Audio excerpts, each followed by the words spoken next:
ना ठहरा था ना ठहरा था ऐसे खड़ा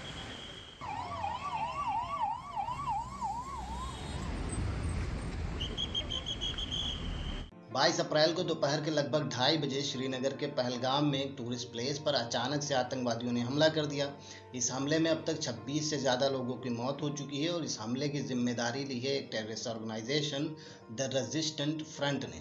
इसे शॉर्ट में TRF भी कहते हैं। तो क्या है TRF, कैसे बनी और कैसे ये ऑपरेट करती है, चलिए जानते हैं आज के इस वीडियो में।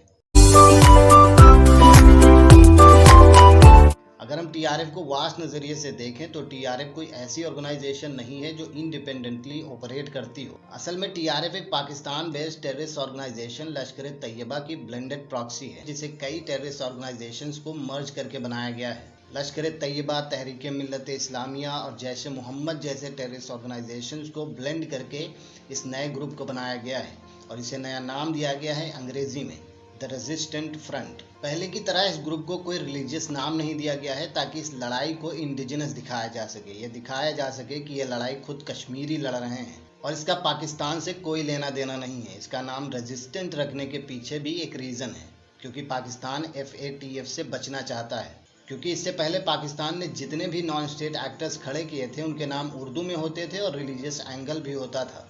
अब चाहे वो लश्कर-ए-तैयबा हो, जैश-ए-मोहम्मद हो या हिजबुल मुजाहिदीन हो, इन सब के नाम उर्दू में थे और रिलीजियस एंगल भी था। इसलिए इन्हें पूरब से लेकर पश्चिम तक बहुत जल्दी टेररिस्ट ऑर्गेनाइजेशन मान लिया गया था। लेकिन अब पाकिस्तान ने इन टेररिस्ट ऑर्गेनाइजेशंस को इंग्लिश में नाम देना शुरू कर दिया है ताकि इन्हें पाकिस्तान से ना जोड़ा जाए। TRF को आज से 6 साल पहले 2019 में 3 लोगों ने मिलकर बनाया था, साजिद जट, सज्जाद गुल और सलीम रहमानी ने।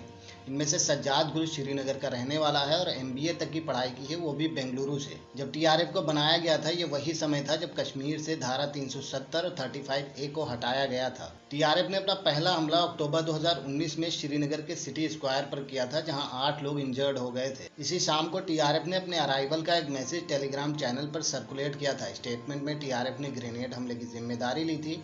तब से लेकर अब तक TRF कई हमले कर चुका है। जैसे अप्रैल 2019 में इंडियन आर्मी से 5 मिलिटेंट की मुठभेड़ हुई थी, जिसमें 5 के 5 मारे गए थे। बाद में इंडियन आर्मी ने बताया था कि ये सब पाकिस्तान से थे, वेल ट्रेंड और मोटिवेटेड भी थे। TRF ने अब तक जितने भी हमले किए हैं वो हमले बहुत एक्यूरेट रहे हैं और इन हमलों को ट्रैक करना भी बहुत मुश्किल होता है, क्योंकि TRF बाकी टेररिस्ट ऑर्गेनाइजेशंस की तरह काम नहीं कर रहा है। ये लोग अपने मेंबर की आइडेंटिटी को बहुत सीक्रेट रखते हैं। जैसा कि हिजबुल मुजाहिदीन ने बुरहान वानी की आइडेंटिटी को यूज करके अपने ग्रुप के लिए सपोर्ट इकट्ठा किया था, वैसा TRF ने अब तक कुछ भी नहीं किया है। अपने ग्रुप के बारे में कोई भी जानकारी पब्लिक में नहीं दी है और इसका मतलब ये भी नहीं है कि ये सोशल मीडिया का यूज नहीं कर रहे हैं। पास्ट में कई बार TRPF ने बॉडी कैमरास के यूज करके इंडियन आर्मी और CRPF पर किए गए हमलों का वीडियो बनाया है। ऐसा ही एक वीडियो लास्ट ईयर नवंबर में TRF ने रिकॉर्ड किया था, जब इंडियन आर्मी के 2 सोल्जर्स को क्लोज रेंज से गोली मार दी गई थी। इसी सोशल मीडिया पर वो अपने हमलों की जिम्मेदारी भी लेते हैं। यहाँ एक और मामले में TRF बाकी ऑर्थोडॉक्स टेररिस्ट ऑर्गेनाइजेशन से अलग है। वो ये है कि ये हर हमले के बाद अपनी जस्टिफिकेशन भी देते हैं। ये बताते हैं कि उन्होंने ये हमला क्यों किया है। एग्जाम्पल के लिए 2020 में TRF ने एक ज्वेलर का मर्डर कर दिया था और फेसबुक पोस्ट में इसको जस्टिफाई किया था, ये कहते हुए कि ज्वेलर कश्मीर में शटलर प्रोजेक्ट में मदद कर रहा है और RSS का एजेंट है। ऐसे ही एक वेल नोन केमिस्ट को TRF ने मार दिया था और स्टेटमेंट जारी करके इसे जस्टिफाई किया था। उस स्टेटमेंट में TRF ने बताया कि ये आदमी मेडिकल प्रोफेशनल होने का नाटक कर रहा था और कश्मीर में RSS के सीक्रेट सेमिनार्स ऑर्गेनाइज कर रहा था। TRF एक तरह से हाइब्रिड मिलिटेंट का फॉर्मूला लेकर आई है, क्योंकि इसके मेंबर्स किसी भी तरह से सुसाइड अटैक नहीं कर रहे हैं, जो कि किसी भी टेररिस्ट ऑर्गेनाइजेशन का पारंपरिक तरीका होता है अटैक करने का। TRF आम लोगों में से ऐसे लोगों को रिक्रूट करती है जो वायलेंट एक्ट कमिट कर सकें और फिर आम लोगों में ही शामिल हो जाएं। ऐसे ऑर्डिनरी नेचर के कारण पुलिस ऐसे लोगों को हाइब्रिड मिलिटेंट कहती है, क्योंकि ये लोग पुलिस के रडार पर नहीं होते हैं और इनको ट्रैक करना भी काफी मुश्किल होता है। यही रीजन है कि TRF सिक्योरिटी फोर्सेस और पुलिस पर बहुत आसानी से हमला करती है और इसके खिलाफ कोई खास एक्शन नहीं हो पाता है। लेकिन इस बार जो हमला हुआ है उस पर सरकार और सेना दोनों ही बहुत गंभीर हैं। शायद कोई एक्शन लिया जाए। क्या एक्शन लिया जाएगा ये अब तक पता नहीं है। बाकी आप क्या सोचते हैं इस पूरे मामले पर? अपनी राय कॉमेंट सेक्शन में जरूर बताएं।